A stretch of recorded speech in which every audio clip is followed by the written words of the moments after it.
So hey, good morning to all of you. Welcome to my YouTube channel, BioGuru Academy. Myself Nidhi Singh. Today's my topic DNA.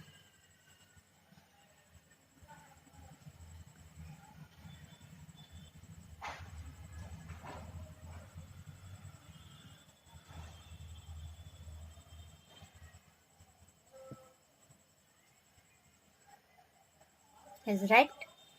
We are going to discuss about DNA or hereditary material. But DNA discussion से पहले हम discuss करेंगे कि किसी भी hereditary material के लिए क्या क्या रिक्वायरमेंट्स होनी कंपलसरी है.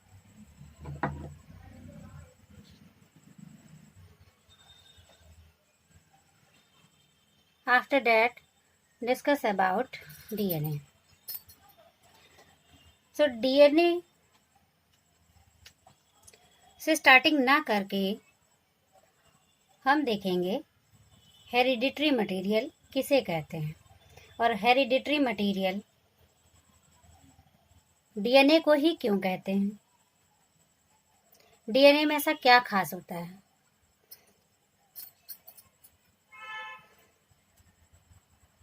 प्रत्येक जायगोट में एक कोशिका के रूप में अपना जीवन शुरू होता है. सभी जानते हैं कि कोशिका के रूप में कोई भी लाइफ स्टार्ट होती है जिसे हम कहते हैं जायगोट. इस जायगोट में सारी पावर होती है. उसी तरह से अगर हम किसी प्लांट्स की बात करें तो सीड यही जनरेशन को स्टार्ट करता है. तो पेरेंट्स से जो भी सेल्स ऑफ स्प्रिंग में जा रही हैं उनमें ऐसा क्या होता है जिसमें सभी पेरेंट्स के जो कैरेक्टर हैं वो कोडिंग के रूप में निश्चित रूप से संचित रहते हैं. उसके अंदर आनुवांशिक पदार्थ आनुवांशिक लक्षणों की सूचनाओं को संकेत के रूप में यानी कोडिंग के रूप में स्टोर रखता है, यानी पासवर्ड के रूप में समझ लीजिए, और संतति पीढ़ी के जीवों में पहुंचता है. जो ऑफ स्प्रिंग हैं उनमें वैसे टोटल ही कैरेक्टर पेरेंट्स के होते हैं, बट थोड़ा बहुत वेरिएशंस हो जाता है. वेरिएशन क्यों होता है? अगर वेरिएशंस नहीं होता तो हम कैसे आइडेंटिफाई कर सकते थे कि ये मेरे मदर हैं या फादर हैं, मामा हैं, मामी हैं, फूफा हैं, वगैरह वगैरह. इसलिए इसमें वेरिएशंस हो जाता है. तो डीएनए कोडिंग सिस्टम में थोड़ा सा चेंज होता है. इसे कहते हैं हम जीन एक्सचेंज या crossing over. So we are discuss about hereditary material. Hereditary material के लिए क्या क्या रिक्वायरमेंट्स मस्ट हैं. तो first of all present of DNA in all cell. सभी सेल्स में डीएनए प्रेजेंट होना कंपलसरी है, क्योंकि हेरिडिटरी मटेरियल अगर प्रेजेंट ही नहीं होगा तो वे कोडिंग ऑफ स्प्रिंग में जाएंगी कैसे. तो first of all DNA present in all cell. Second structural diversity. Structural diversity DNA के स्ट्रक्चर में ऐसी किस तरह की वेरिएशंस होती हैं जो सभी जाति को एक दूसरे से अलग कर देती हैं.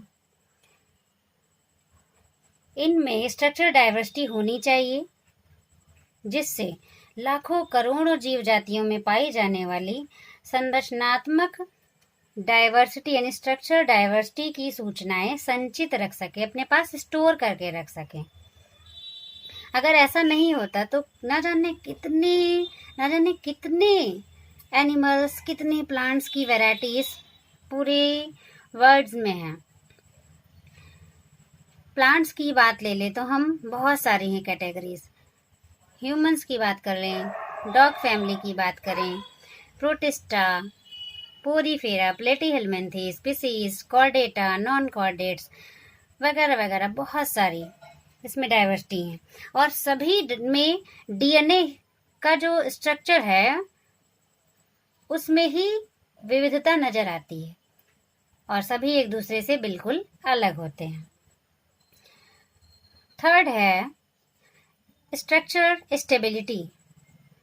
स्ट्रक्चर डाइवर्सिटी होने के साथ साथ सभी जीवों में डीएनए यानी हेरिडिटरी मटेरियल की स्टेबिलिटी भी होती है, यानी वो स्थिर है।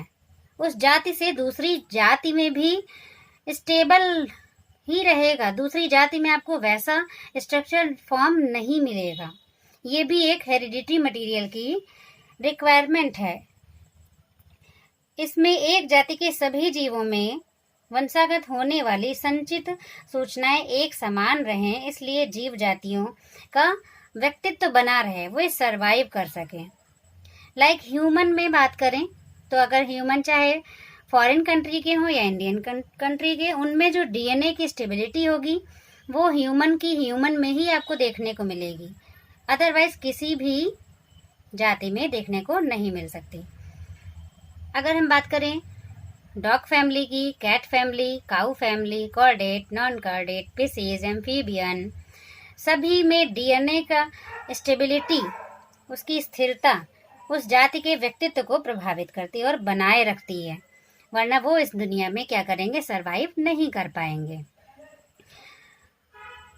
फोर्थ पॉइंट है रेप्लिकेशन। रेप्लिकेशन, जैसे आप किसी भी शॉप पे जाते हैं तो प्रिंटिंग मशीन होती है। प्रिंटिंग मशीन में हमने फोटोकॉपी के लिए एक प्रिंट दिया, उसका प्रिंट आउट बाहर निकल आया। उसी प्रकार से जो हेरिडिटरी मटेरियल है उसमें भी रेप्लिकेशन की पावर होनी चाहिए। रेप्लिकेशन की पावर होने से उसमें कॉपी फॉर्मेशन की ट्रिक्स देखने को मिलेगी। कॉपी फॉर्मेशन होने से इनकी नई कॉपी तैयार हो जाएंगी जो ऑफ स्प्रिंग में जा सकती हैं। जैसे एग्जाम्पल देते हैं, मदर एंड फादर में egg and sperm sales format होती हैं। एग एंड स्पर्म्स में भी उनके डीएनए की स्टेबिलिटी, डाइवर्सिटी एंड स्ट्रक्चर एक कोड के रूप में स्टोर हो जाता है। किसमें? एग एंड स्पर्म में। वो दोनों जब मीट करते हैं तो बनता है जाइगोट, जैसा कि मैंने अभी यहाँ पर बताया था। उस जाइगोट की एक सेल में डीएनए की वो सभी कोडिंग होती है जो पेरेंट्स में है, मदर एंड फादर में। और यानी पेरेंट्स हमारी क्या है, वो मशीन है, और ऑफ स्प्रिंग जो फोटोकॉपी निकल रही है। तो एक्स्ट्रा कॉपी अगर नहीं फॉर्मेट करते वो जनरेटिव सेल्स में पहुंच जाती हैं। जनरेटिव सेल्स से न्यू ऑफ स्प्रिंग में आ जाती हैं, यानी मदर फादर के जो भी कैरेक्टर्स हैं वे कोडिंग के रूप में सेल्स में फॉर्मेट होते हैं, सेल्स से जाइगोट में, जाइगोट से ऑफ स्प्रिंग में। तो वे हैं वे मशीन जिसमें फोटोकॉपी हो रही है, और जो ऑफ स्प्रिंग है वो एक्स्ट्रा कॉपी के रूप में आ रहे हैं बाहर की ओर। वो सेल्स जनरेट हो रही हैं और वो सेल्स जनरेटिव सेल्स में ही प्रेजेंट होंगी, ऑटोसोमल में नहीं होंगी। तो वो सारी कोडिंग उन एक्स और वाई एक्स क्रोमोसोम पर स्टेबल हो जाती है। थर्ड पॉइंट है स्पेसिफिकेशन। स्पेसिफिकेशन यानी बिल्कुल ही अलग पॉइंट्स है। हेरिडिटरी की रिक्वायरमेंट्स, हेरिडिटरी मटेरियल जो भी है, आनुवांशिक पदार्थ जो भी है, उसके लिए एक स्पेसिफाइड कैरेक्टर होना बहुत ही जरूरी है। यानी जो भी एक्स्ट्रा कॉपी, फोटो कॉपी या रेप्लिकेशन के द्वारा प्रतिलिपि प्राप्त हो रही हैं वे ऑफ स्प्रिंग में होनी चाहिए। इसका मतलब डीएनए स्टेबल है तभी वो एक्स्ट्रा कॉपी के रूप में जनरेट हो रहा है। एक्स्ट्रा कॉपी के रूप में जनरेट होता है तो स्पेसिफिकेशन, स्पेसिफिक कैरेक्टर्स ही उसमें प्रेजेंट होंगे जो हमारे पेरेंट्स में होंगे। तो इनमें अपनी प्रतिलिपियों को संतान में प्रेषित करने की विशेषता होती है। वो रेप्लिकेट करेंगे एक्स और वाई या एक्स क्रोमोसोम पर, और वो जनरेटिव सेल से ऑफ स्प्रिंग में एक्स्ट्रा कॉपी के रूप में प्रोसीड हो जाएंगे। फर्स्ट ऑफ ऑल है present of DNA in all cell. Structure diversity of DNA. Structure stability, stable होना बहुत ही मस्ट है। स्टेबल होने के साथ उसमें रेप्लिकेशन की पावर होनी चाहिए। रेप्लिकेशन में ही कोड होते हैं, उन कोड पे ही पेरेंट्स के सभी कैरेक्टर्स होते हैं। वे कोड के रूप में, प्रिंटिंग के रूप में बाहर निकलकर एक्स्ट्रा कॉपी बनाते हैं, और एक्स्ट्रा कॉपी ही ऑफस्प्रिंग है, जिसमें egg and sperm cells meet करके जाइगोट फॉर्म करते हैं। जाइगोट ही एम्ब्रियो बनाता है, एम्ब्रियो से ही नए फीटस डेवलप होते हैं। और इन सभी के लिए एक स्पेसिफिकेशन कैरेक्टर होना चाहिए जो उनकी ऑफस्प्रिंग में प्रेषित होता है।